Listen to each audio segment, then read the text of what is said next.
कैसन खाना बनेले बारी? कोनो गत के खाना नहीं खूब बनौले। दिन भर तो हीरोइन बन के घूमे के बा, तो कहाँ से अच्छा खाना बनी? काहे का दिक्कत बा? 2 घंटा खट के खाना बनैले बानी। कोनो गत के नहीं के भइल, ना में तेल बना, मसाला बना, नीमक बुझाता।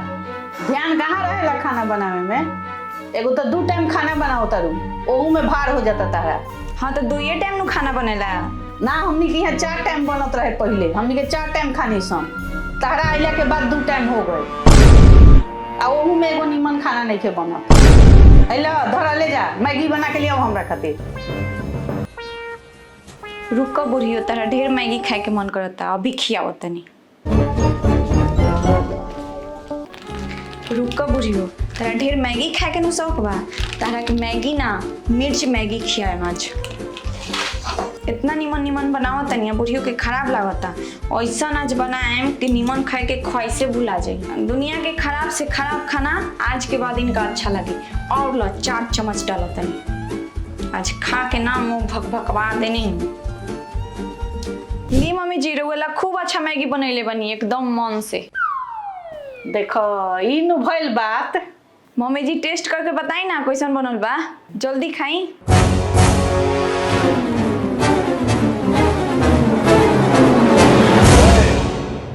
तार भाई एल बना ले बबुआ होइला मैगिया दे दो उनका के खाइला। ई कहो कि हम झूठ ना कोई नहीं हम, बेचारा तना दूर से आइल बाटे। ना मम्मी जी रउआ खाई। अरे हम बाद में खा लेम। उ लइका आइल बा इतना दूर से, ओकरा के लल खियाव ले जा, हमरा खातिर बाद में बना दीहो। हमरो खातिर बना दियो। दीदा दी तहां लह दैल ओ भिले तो न ताय न तते ना पुतला। हली हसमु जी मैगी खाई। दीदी प्रणाम। खुश रह। तू यहाँ काहे चले सो? एंगा घूमते फिरते तलनी है कि तल तनी दीदी यहाँ दून आवेते। तोरा अभी आवे के रहल ख। अरे का हो गए? ठीक कोई नहीं और आई नहीं हां। घूमत फिरत आवत जात रहे के चाहिए। हली मैगी खाई। ना ना तोर पेट नु खराब बा। ते तल त तलाबा हम तो पत्तल ताते पत्तल पता ले। तू ऐसा वैसा समझ तारू का हसमुख जी के? हमेशा हंसत रहेला लेकिन पेट के मजबूत हवन। ना ना एकरा के डॉक्टर मना कइले बा। ताना दात त हिम्मत के हमके खाए ते लो दी। ना ना एकरा से मैगी ना सधी। थदी ना एक दाना बदल त हमर नाम बदल दिए ते। हसमुख जी पूरा मैगी खा के दिखाई तो इनका के ढेरी बोला दाली रुआ के।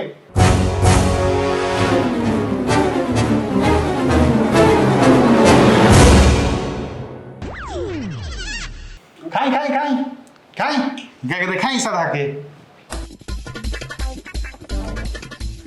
खाई क्या कहते खाई खा के पूरा खा दें। अरे हसमुख जी कहाँ जाता नहीं? ना दीदी ना अरे सांझ के खाना खा के जाए। ना दीदी तो खाना पेट भर दे हम ना हम एक मेहमान नवाजी में कोनो कमी भइल बा का? आज भाई 3-4 दिन रुकी ना और तो मतलब जीवन को ना पागल बा का हसमुखवा? इतना आदर कइलो आदमी मैगी खियलो कई भागता।